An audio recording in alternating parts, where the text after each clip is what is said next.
et bienvenue pour ce nouveau numéro d'Extra Stage Lego.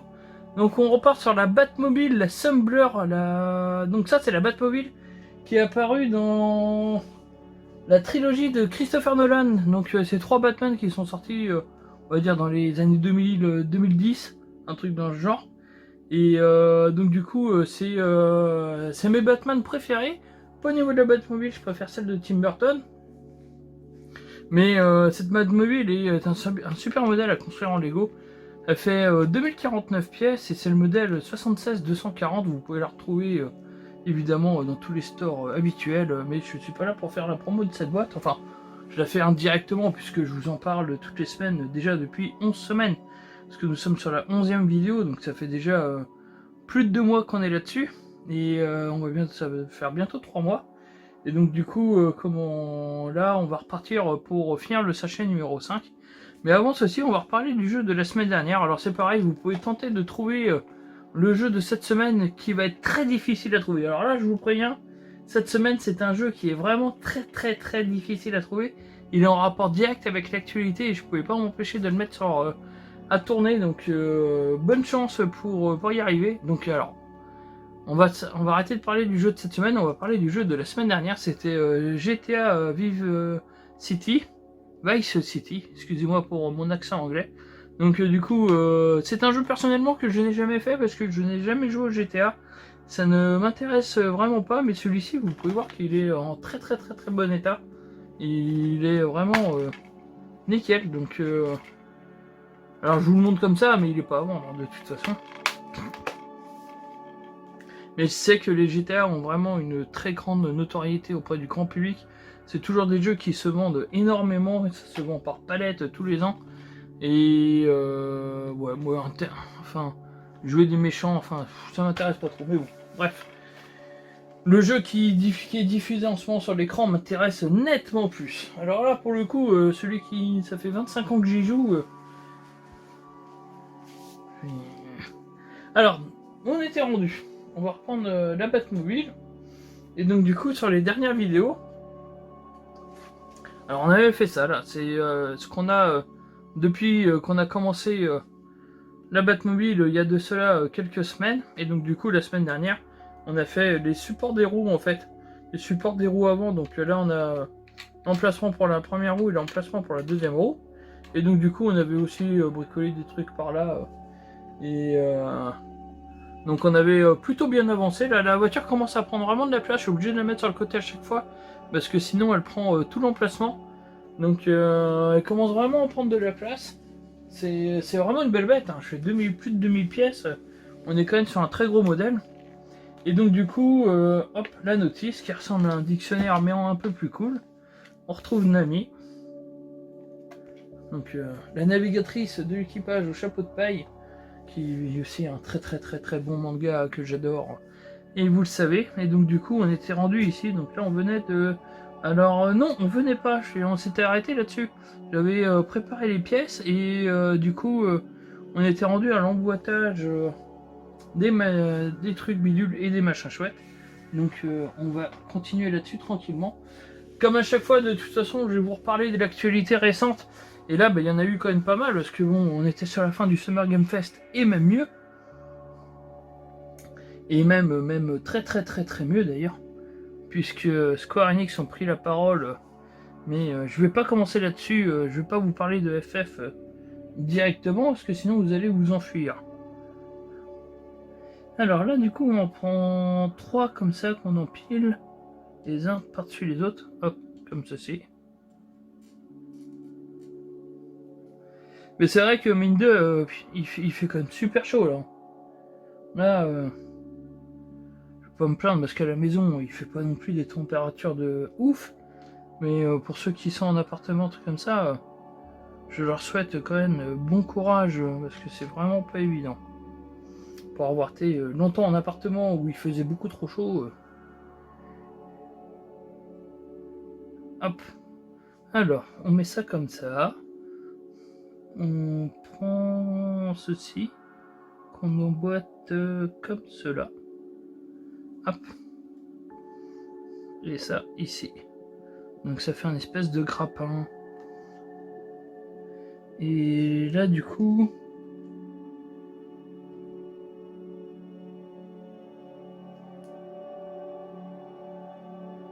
Alors... Ok, on met ça comme ça. Donc ça, on le fait 2 fois. Donc on reprend les équipements. Ah oui, CFF, bien joué. Mais c'est lequel? Parce que c'est un peu vague, Final Fantasy. Il y en a quand même quelques-uns de sortis. D'ailleurs, il y a le 16 qui s'est remontré il y a quelques semaines de ça. Et rien que pour ça, je peux dire que la partie du Summer Game Fest était réussie. Mais pour le coup, c'était plus que bien. Parce que on a commencé avec du FF16 et on a fini avec un autre FF. Mais donc c'est bien Final Fantasy. Ça, il n'y a pas de souci. Il ne reste plus qu'à dire... lequel numéro ou lequel spin-off c'est, parce que bon, il y a quelques spin-offs dans les Final Fantasy. Hein. Ils ne sont pas tous numérotés. Je pense notamment, par exemple, si je vous dis Lighting Returns, c'est le FF numéroté combien?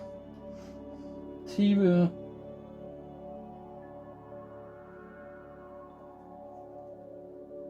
Ah, c'était pour m'encourager à en parler.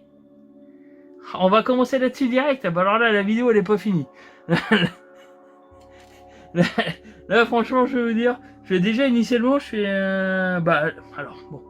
Alors vous pouvez voir que je vous ai fait un info en vrac vendredi sur sur la prise de parole de Square Enix qui a eu lieu jeudi soir, de la nuit de jeudi à vendredi, puisque la diffusion était à minuit. Et donc du coup ils nous ont montré. Voilà, ils nous ont montré. Allez, on va partir là-dessus. Ils nous ont parlé de ceci, Crisis Core. Donc ça c'est un spin-off de Final Fantasy VII. Ça se déroule 5 ans avant les événements. Et oui, FF13, bien joué DXTG, très bien. Effectivement, Lighting Returns vient de FF13.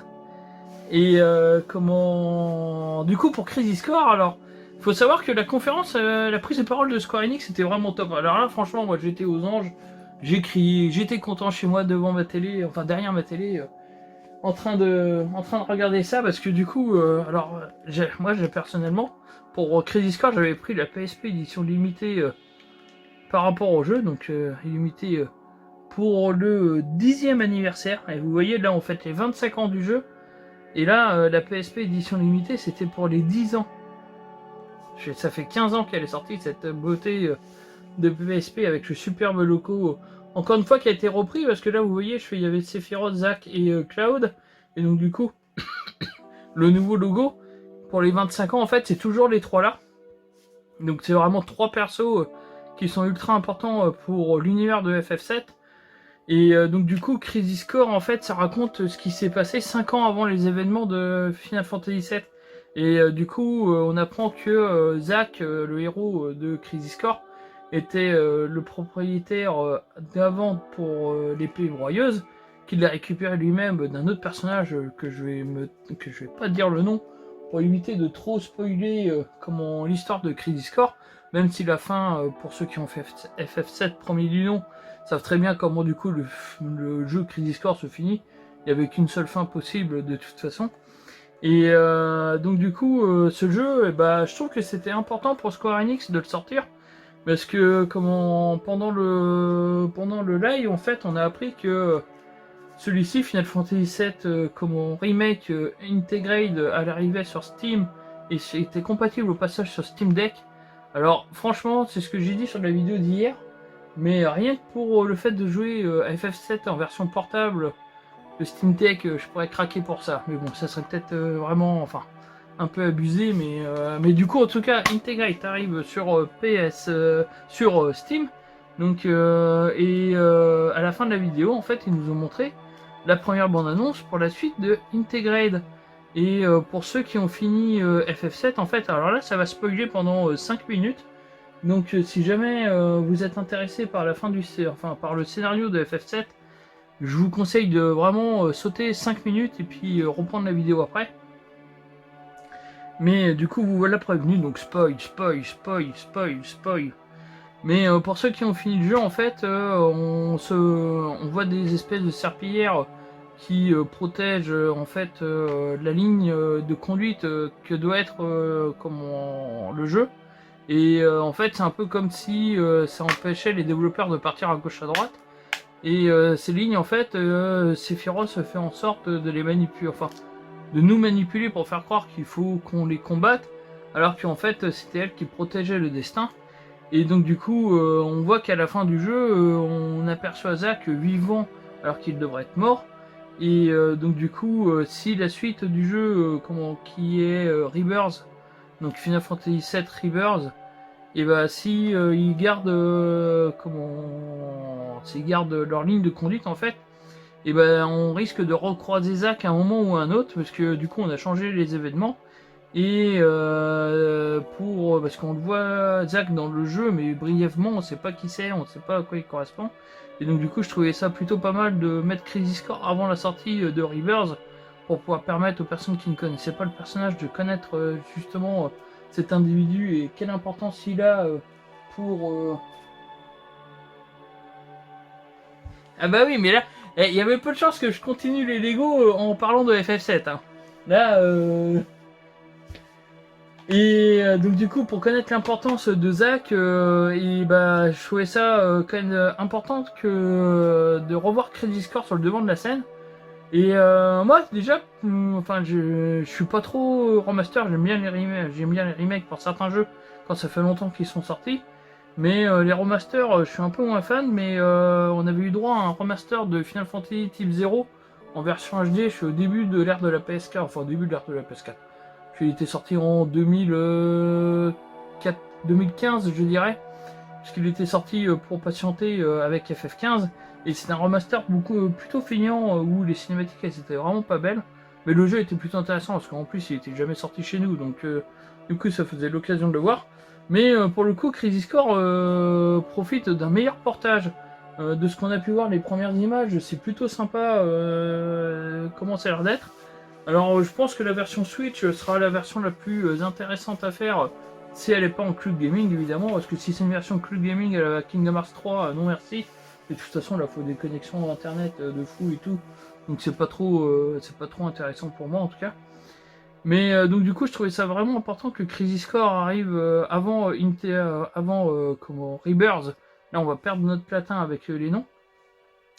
Et donc du coup, ils ont annoncé Rebirth, qui est la suite de FF7 Remake. Et faut compter en fait, même si c'est marqué Remake, c'est vraiment ça suit ce qu'ils ont mis en place, FF7 Remake, et plus la suite des événements qui se sont passés sur PS1 qu'une refonte du jeu, enfin. Ou à la rigueur, je suis peut-être plus un reboot, enfin, mais pour le coup, c'est vrai que si je trouvais que c'était plutôt intéressant de revoir Zack, donc moi je suis très content parce que ce qui fait que là chez Square Enix, on a Forspoken qui arrive en fin d'année, on va avoir Crisis Core qui arrive début d'année prochaine, FF16 qui va arriver l'été prochain et l'hiver qui suit, on va avoir FF7 Rebirth. Donc du coup plutôt un chouette programme, sachant qu'on a Dragon Quest 12 en attente chez Square Enix. On a Kingdom Hearts 4 également. Enfin là ils sont on fire chez moi, alors là mon portefeuille il va faire mal. Mais donc du coup voilà qui achève la parenthèse. Alors qui achève la parenthèse, je sais pas si ça va vraiment l'achever parce qu'à mon avis je vais en reparler de toute façon à un moment ou un autre. Tiens d'ailleurs ça me fait... J'ai carrément perdu... Ah non j'ai mis là. Mais donc du coup j'étais plutôt très content de cette prise de parole de Square Enix parce que j'espérais au moins voir un truc ou deux sur les hop, alors on met ça collé ici sur certains jeux. Enfin je pensais vraiment qu'on aurait eu un gros focus sur Ever Crisis, qui est un jeu smartphone que j'attends beaucoup. Il n'y a pas beaucoup de jeux de smartphone que j'attends, mais Ever Crisis fait partie vraiment l'un des seuls jeux que j'attends, malgré que j'ai toujours pas fait FF6 sur smartphone, alors que je l'ai acheté direct. Mais Ever Crisis, ouais, ça s'annonce plutôt plutôt pas mal comme truc, c'est pareil, enfin le fait de reprendre l'intégralité de tous les scénarios des différents jeux sortis sous l'effigie Final Fantasy VII, parce que alors FF7 pour moi c'est vraiment la licence dans la licence, parce que bon on a les FF, il y a le 7ème qui va sortir, donc évidemment vous vous doutez que il y a eu beaucoup de FF avant, mais FF7 c'est le seul en fait où ils continuent d'étendre l'univers du jeu. Donc du coup pour les 10 ans du jeu ils avaient sorti Dirge of Cerberus, ils avaient sorti Crisis Core, ils avaient sorti Before Crisis, donc sur plusieurs supports. Ils avaient sorti également Adventure Run et The Last Order. Et donc du coup ils avaient déjà sorti beaucoup de trucs. Là pour les 25 ans, donc du coup ils sortent toute la panoplie Estampillé Remake. Ils sortent également le Crisis Core version tout beau tout joli. Donc ils continuent, ils ont sorti The First Soldier et Ever Crisis aussi qui arrive. Donc du coup ça fait vraiment un... Enfin on va dire ils font plaisir à tous les fans de FF7. Et comme c'est mon FF préféré, et bah moi ça m'arrange plutôt bien ce traitement de faveur pour ce jeu. Après c'est vrai que c'est totalement injuste parce que les FF9 par exemple est vraiment très très très bon. Et je serais vraiment pas contre de le revoir, même si apparemment il y a des chances pour qu'on revoie un moment ou un autre, parce qu'il y avait des histoires de séries qui avaient leaké. Donc si ça s'avère exact, on reverra FF9 à un moment ou un autre. Mais du coup, ouais, c'est vrai que FF7 a vraiment un traitement de faveur par rapport aux autres Final Fantasy. C'est vraiment pour moi la licence dans la licence. Je pense qu'il n'y a pas de meilleur terme pour parler de ce FF7. Donc du coup, alors avant de commencer la vidéo, j'avais dit que je parlerai énormément de Final Fantasy. Je pense que ça serait marrant de compter le nombre de fois où j'ai dit FF ou Final Fantasy, alors qu'on est rendu qu'à quelques minutes de live. Alors... Mais ouais, là j'étais vraiment aux anges avec ces annonces. En plus, durant la conférence, quand ils ont montré Crisis Core, bon bah franchement j'ai pensé que Crisis Core était le clou du spectacle et ça me convenait déjà très bien. Je vais pas mentir là-dessus. Pour moi, si ça s'arrêtait arrêté là, ça ne m'aurait pas choqué. Et du coup, nous remettre une couche avec les premières images. Alors après, il faut pas se mentir, on n'a pas vu grand-chose hein, sur Rivers. Mais ce qu'ils ont montré, bah, moi ça m'a suffi à me combler de bonheur.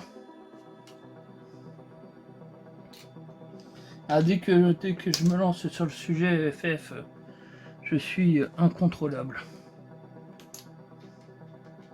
Alors là comme ça, là comme ça, là comme ça. Ah, il est là.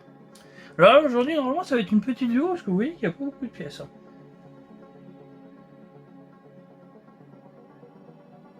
Bah oui, FF7 a beaucoup de fans. Hein. Je fais généralement les amoureux des Final Fantasy sont en bataille entre le 7 et le 6.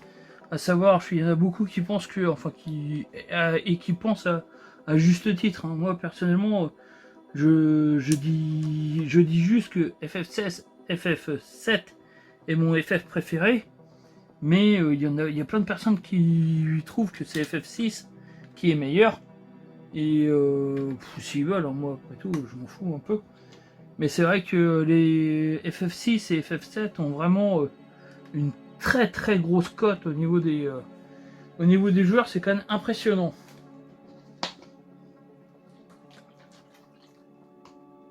Alors de toute façon on reparlera des Final Fantasy sur d'autres vidéos parce que déjà d'une, bah, voilà, je les adore.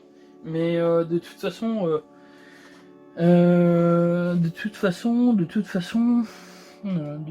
me faut ça, on va mettre ça derrière. Mais de toute façon, comme Final Fantasy fête ses 35 ans à la fin de l'année. Hop, là on a bien entendu le clic. Donc comme la saga Final Fantasy en général a commencé le 18 décembre il y a 35 ans, donc du coup à la fin de l'année quoi. On reparlera forcément de Final Fantasy dans d'autres vidéos qui sont dédiées à la licence en général et pas seulement à FF7. Donc je pense que sur ces vidéos d'ailleurs je parlerai un peu moins de FF7 et beaucoup plus des autres.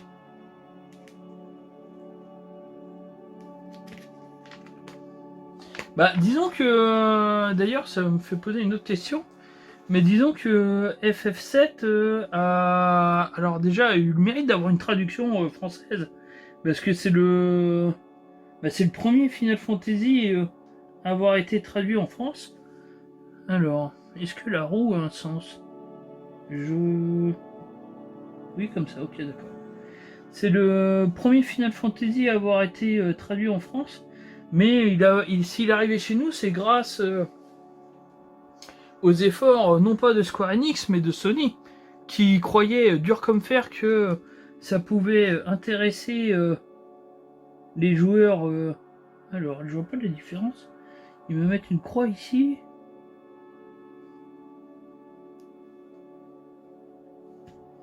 Alors, je vois pas la différence entre les deux photos.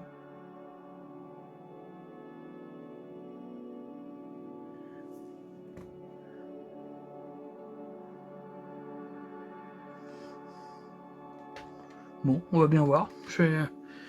Si je pose mal les roues, je vais m'en rendre compte rapidement, mais là, la nuance est beaucoup trop faible pour que je puisse voir la différence. Mais donc du coup, ouais, c'est vraiment Sony qui ont poussé l'avenue, enfin l'arrivée de FF7 chez nous et à travers le reste du monde, hein, faut pas se leurrer. Alors, est-ce que c'est pour ça que Square Enix privilégie la PS5, enfin les consoles Sony, parce que du coup il est arrivé en premier sur PS4, mais parce que le jeu n'a toujours pas été annoncé sur les consoles Xbox, alors que l'exclusivité était censée durer 1 an. Donc alors.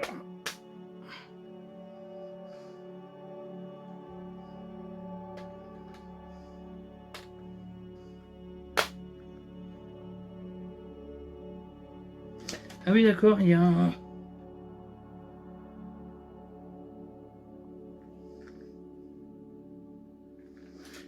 Alors je pense avoir compris ce qu'il racontait comme problème. Et évidemment.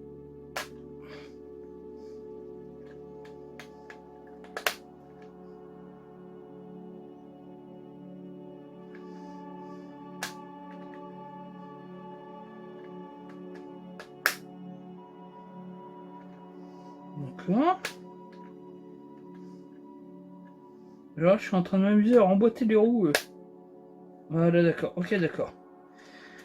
J'ai vu ce qu'il racontait comme souci, parce que si... en fait, sinon, enfin, c'est un problème d'alignement de la croix à l'intérieur. Les roues ont un emplacement précis pour être bien alignées.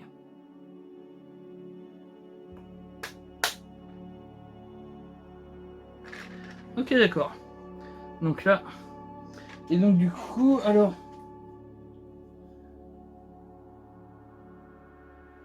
oui, Croix-Rouge... Est-ce que je voulais... Alors... Oui, parce que là, en fait... Alors apparemment... Ah oui, d'accord. Donc là, sur le dessin, on voit que l'emplacement ici est plus petit. Et on peut mettre soit la roue comme ça, soit comme ça. Et donc du coup, il faut que ça laisse une assez grande place pour qu'on puisse mettre ceci. À mon avis, ceci va aller venir s'emboîter ici. Je sais pas si vous avez bien vu ce que je racontais, mais... Donc du coup, FF7 est le premier FF à être arrivé chez nous. Et puis en plus, bah, il était traduit en français. Et c'est vrai que c'était quand même super agréable. Moi j'ai connu la play avec FF7 hein, de toute façon. Hein. Alors, donc là, ça c'est comme ça. Et là du coup il faut mettre les deux tiges comme ceci, une de chaque côté. Alors... Bon, bah, on va les mettre de chaque côté. Alors, j'ai essayé de mettre ça comme ça pour emboîter. Moi, je me rappelle que c'est vrai que j'aime bien sortir cette anecdote. Mais... Ah oui, d'accord, on peut les enfoncer en plus. On va les laisser comme ça. Mais pour l'achat d'FF7, j'avais revendu ma Saturn qu'on avait en commun avec ma soeur et mon frère. Sans leur poser la question, j'étais arrivé à Rennes, j'avais pris la Saturn le matin. Je suis arrivé au magasin Score Game. Et puis j'ai revendu la Saturn, les jeux. Je me suis pris FF7 et la PS1 avec une manette.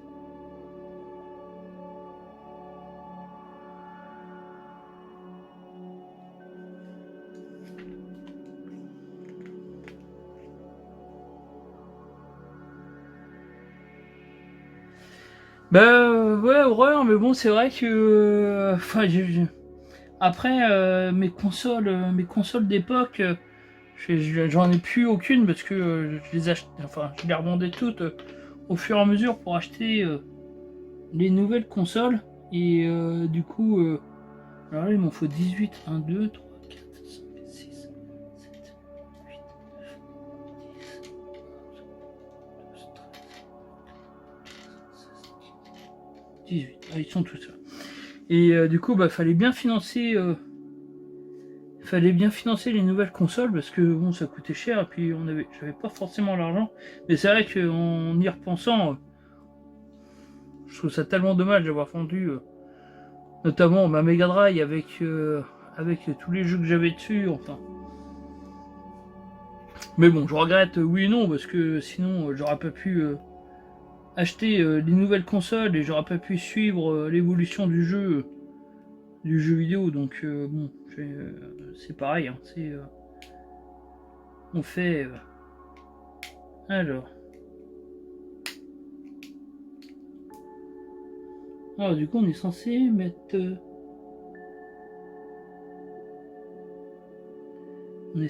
ça comme ça. Et donc du coup on est censé emboîter ceci comme cela.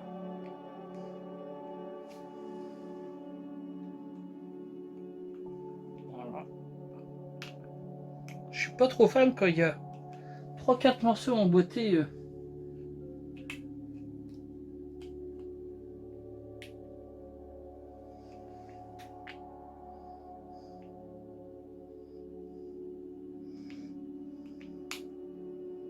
Eh ben, dis donc.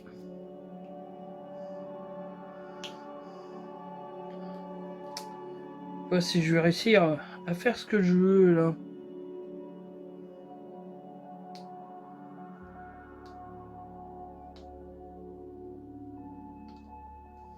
Voilà, comme ça. Donc là, j'ai fait un joli truc.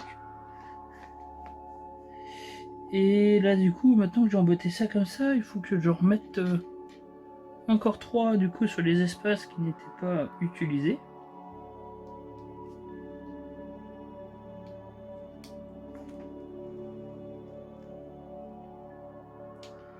Et donc du coup...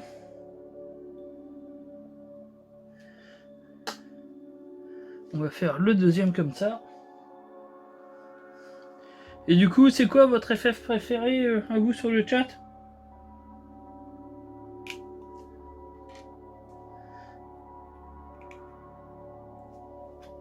Alors en attendant d'avoir la réponse, je vous propose le petit extrait, évidemment, encore une fois, c'est pour ceux qui regardent les extraits, sont uniquement pour les personnes regardant les vidéos sur YouTube, mais rien ne vous empêche de venir jeter un coup d'œil pour ceux qui les regardent sur Twitch à la version YouTube, et inversement pour ceux qui nous écoutent sur YouTube et que vous dites mais pourquoi qu'il dit qu'il n'y a pas d'extrait? Et bah c'est parce que le samedi on est en live sur Twitch pour les vidéos Lego, et donc du coup c'est pour ça en fait je parle pas réellement tout seul, enfin pas tout à fait, enfin quoique ça dépend des jours. Et du coup vous pouvez retrouver la vidéo sur Twitch avec le lien qui se trouve dans les descriptifs. Et du coup, je vous ai fait une autre vidéo Info en vrac spécial Summer Game Fest sur la fin des conférences qu'il y avait. Parce qu'en conférence, du coup, on a eu la conférence Xbox. Il n'y en a pas eu une, mais deux carrément. Parce qu'ils ont trouvé que une, c'était pas assez parlant. Et on a eu Tribeca, on a eu le Future Game Show et on a eu le PC Gaming Show. Et donc du coup, dans tout ça, bah, il y a un jeu qui s'est un peu démarqué, le Flicky... comment...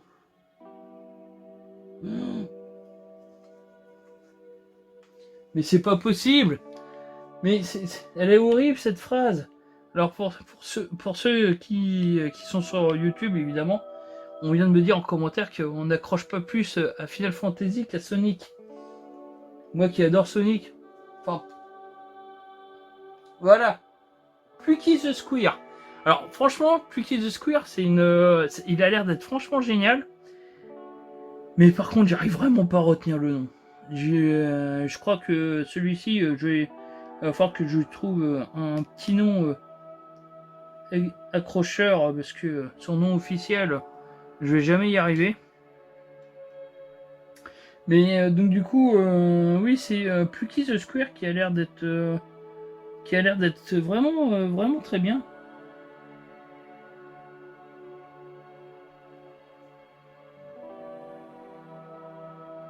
Ah mais oui, j'avais pas vu. Ah mais oui, c'est pour ça. Et ça fait partie de mes plus gros coups de cœur sur l'ensemble des conférences, hormis Square Enix évidemment, puisque FF16 et les projets autour de FF7 resteront largement devant. Mais quand même, ça m'a l'air d'être franchement pas mal. Et parce que sinon, bah encore une fois, j'ai été déçu par les conférences Xbox. Alors, la conférence du mardi était un peu mieux, mais au niveau des jeux, ça reste. Bah, ils nous font du Xbox. Alors ceux qui aiment Xbox pour leur type de jeu ne seront pas déçus, mais c'est vrai que moi j'attends désespérément d'avoir un jeu à l'image d'un Horizon Forbidden West, d'un Ratchet Clank, d'un God of War, enfin, il y a tellement de jeux à passer comme ça. Alors là, je pense que je vais galérer à mettre ça en place. Parce que là, du coup, il faut que j'emboîte ça comme ça et que là, je l'emboîte. Je vais faire ça hors caméra parce que ça va se passer très mal, je pense. Mais déjà, je perds les morceaux.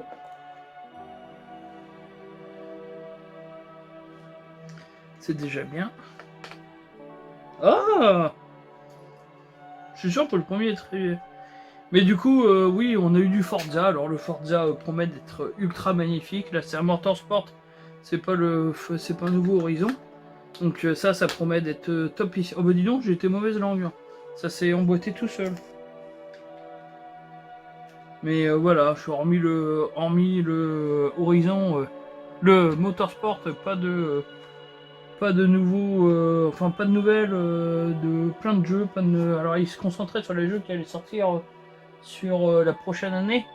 Et donc ce qui fait qu'on n'a pas eu de nouvelles de Fable, on n'a pas eu de nouvelles de... Enfin Fable est potentiellement le seul jeu qui pourrait réellement m'intéresser. Et donc du coup aucune nouvelle de lui pour l'instant.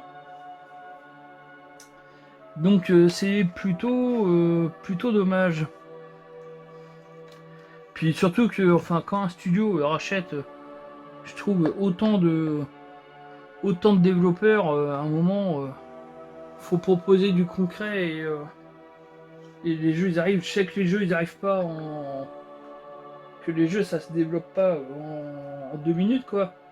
Mais je trouve quand même ça réellement dommage.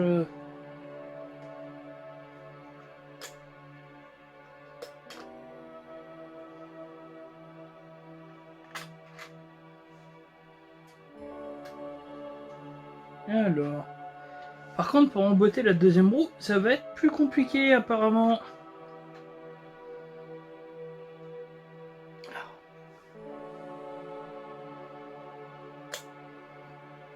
Alors.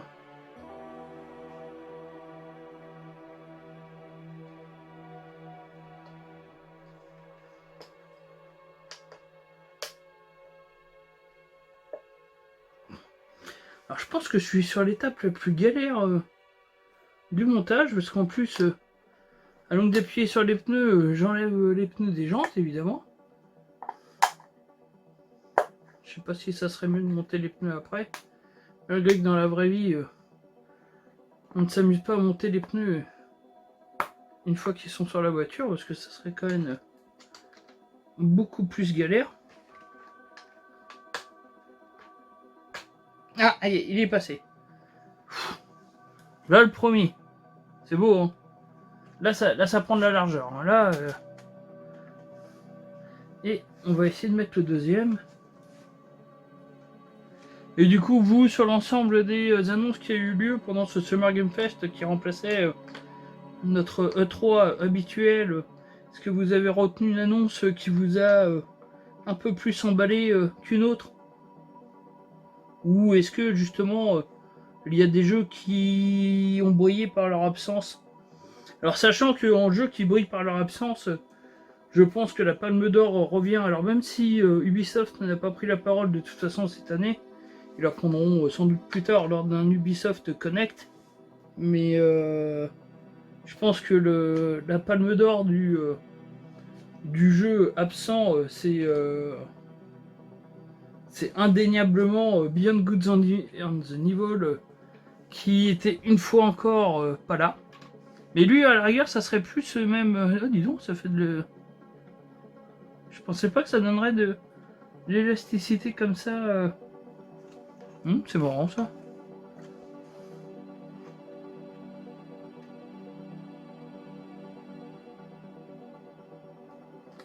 Ok, bon, je suis surpris par l'élasticité que ça donne, mais...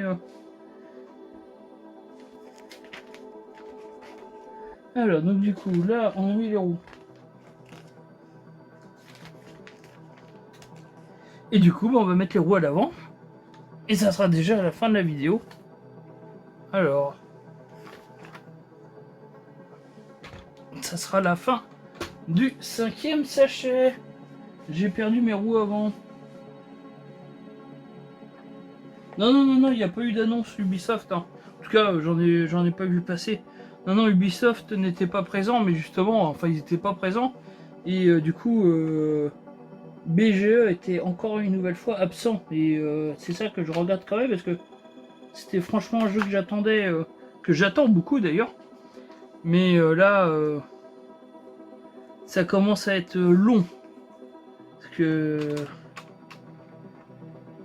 je crois que le jeu, il est aussi maudit que ne l'était Final Fantasy Versus 13. Et en l'occurrence, ça s'annonce vraiment pas bon. Eh, regardez. Elle est pas belle? DX, t'es pas obligé de répondre à cette question. Par contre, les autres, vous pouvez. Mais elle est belle, hein. Là, ça commence à être quand même une sacrée bestiole, parce que vous voyez, elle prend littéralement toute la table. Toute la partie vitrée... toute la partie vitrée est prise. Mais donc, du coup, voilà. Alors... hop, je vais récupérer mon petit livret. On va mettre ça ici. Je vais pouvoir remettre le morceau qui arrête pas de tomber depuis un petit moment. Et donc du coup, la semaine prochaine, on va commencer le 6e sachet. Donc là, on va faire une partie plutôt par ici. Et c'est tout ce que je vois par rapport au 6e sachet. À mon avis, ça doit faire autre chose, mais là, on voit qu'il y a du jaune ici qu'il n'y a pas pour l'instant. Donc on va faire la partie là, mais ça doit bien montrer autre chose, mais...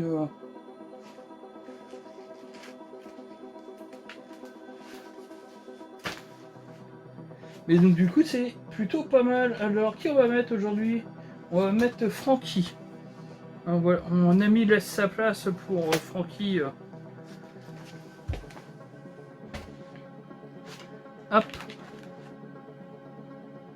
Bon j'espère que ça vous a plu.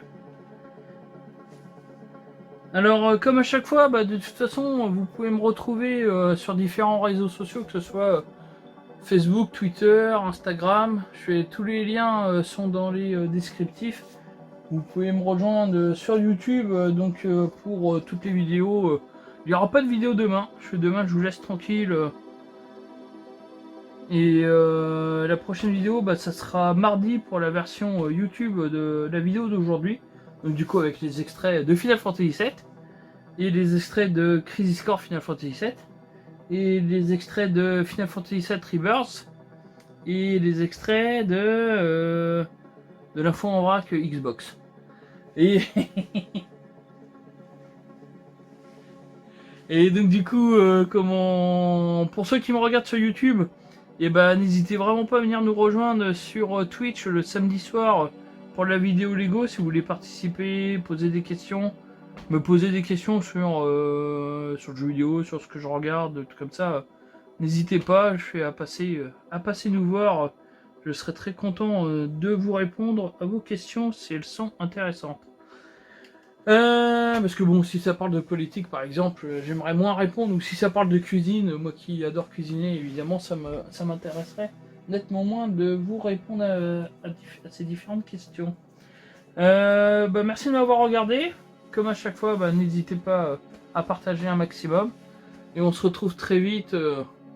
Et évidemment, pour ceux qui regardent la vidéo sur Twitch, on continue légèrement après la fin de la vidéo YouTube. Donc à plus pour YouTube. Et la semaine prochaine, et n'oubliez pas, le jeu vidéo, ça se joue avant tout. Allez, salut!